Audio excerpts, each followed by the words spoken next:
Се враќаме назад во Македонија. Денеска го тестираме Ford Focus Active.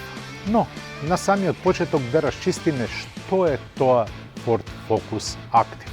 Како и што сами гледате, врз основа на актуелниот Focus направени се неколку измени. Имаме покривни носачи, поголемо растојание од тлото за 4 см. И сега, дали ова спортско корисно возило, дали е кросовер, но сигурно не е теренец и сигурно не е класичен хеджбек. Покривните шини или носачи даваат офроудерски печаток на целата каросерија. Но пред да влеземе во внатрешноста да видиме што нуди гепекот на Focus Active. И тој е идентичен како и гепекот на Focus хеджбек. Значи има доволно простор да се сместат потрепштини на тројца или четворица патници. А кога сме кај тројца или четворица патници, ме интересира колку простор имаат оние што би седеле на задната клупа.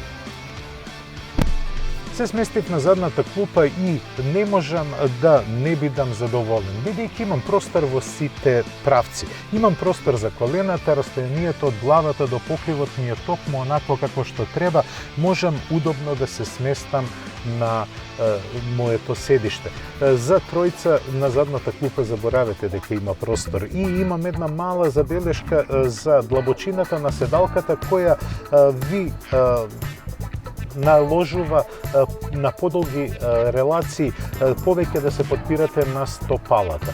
Но тоа е за долги и маратонски патувања. Кога веќе ќе се сместите на возачкото седиште на Ford Focus Active, јасно ви е дека нема никакви разлики во однос на хеджбек или седан варијантата.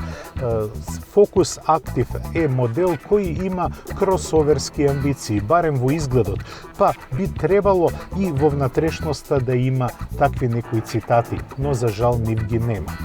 Кога сме кај интериерот, не сме да пропуштиме да кажеме дека е функционален. Во наслонот на рацете имате повеќе простор за одложување на дребули, а добро е решението во централниот гребен, каде што може да го подесувате размакот помеѓу предметите кои би ги оставиле. Едно од подобрите остварувања се 5 модуси на возење, кои ви овозможуваат еколошки, потоа нормален мод на возење, спортски, возење на лизгава површина и возење на замрзната површина. Но тоа ќе го видиме како функционира во возењето. Големиот дисплеј е одличен, но за жал отсуствува навигацијата.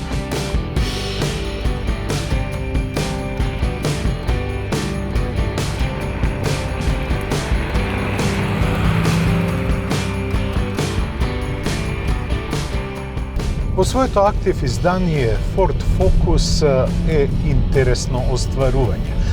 Пред се, не се разликува воопшто од класичниот Focus кога станува збор за интериерното уредување. И тука доаѓаат најголемите критики по ова прашање. Бидејќи овој модел треба да биде малку по SUV-овски ориентиран, треба и да има такви решенија во внатрешноста. Овој автомобил е конструиран да се вози на лош пат, а не да се вози вон пат. Што се однесува до возните својства, Ford секогаш имал што да каже за своите модели. Јас го употребувам спорт модот, но не можам да почувствувам некоја круцијална разлика во возењето и во перформансите во однос на нормалниот мод на возење.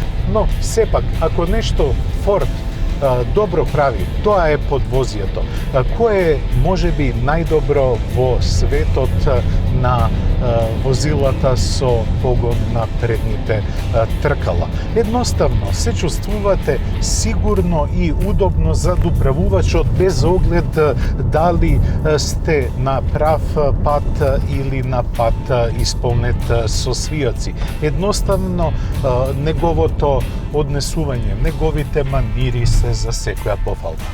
Иако во однос на стандардната изведба Focus Active е повисок за 4 см, тоа не се забележува во свиоците. Едноставно многу добро прилепува на патот, но и дозволува малку да се занесе, но лесно се стабилизира без поголеми потешкоти.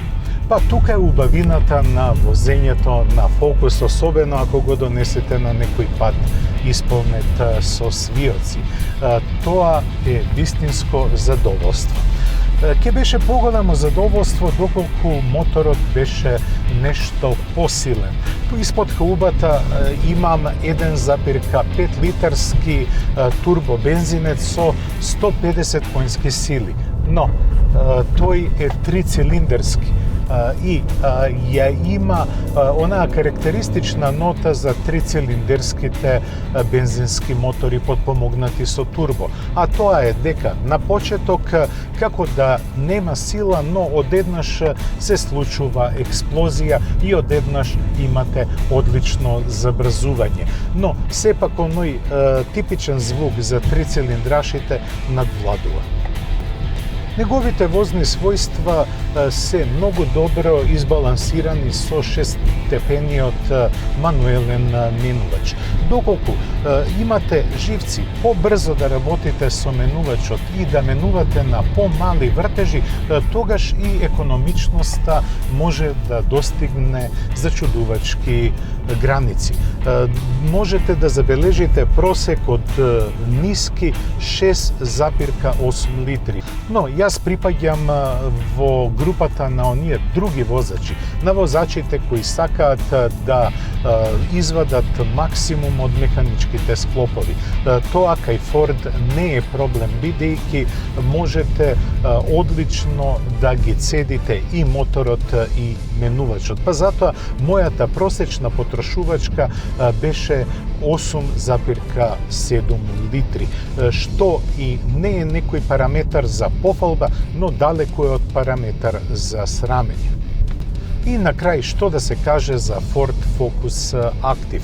Тој не е спортско корисно возило, не е ниту кросовер, но не е ниту класичен хеджбек.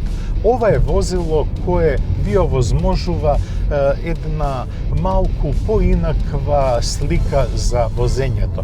Малку сте на повисоко седење, имате добри возни перформанси и карактеристики, но и цената е повисока од онаа на класичниот Ford Focus.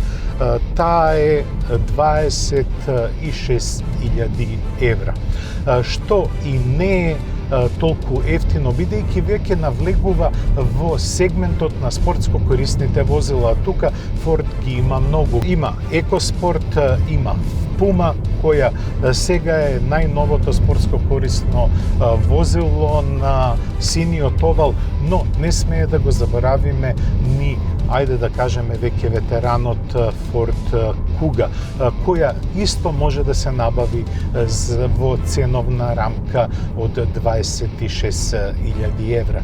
Но тоа е убавината на пазарот. Има за сечи вкус и за сечи джеб. Тоа беше се што подготвивме за ова издание на Автомагазин. До гледање и до следната средба за 7 дена. Се најдобро.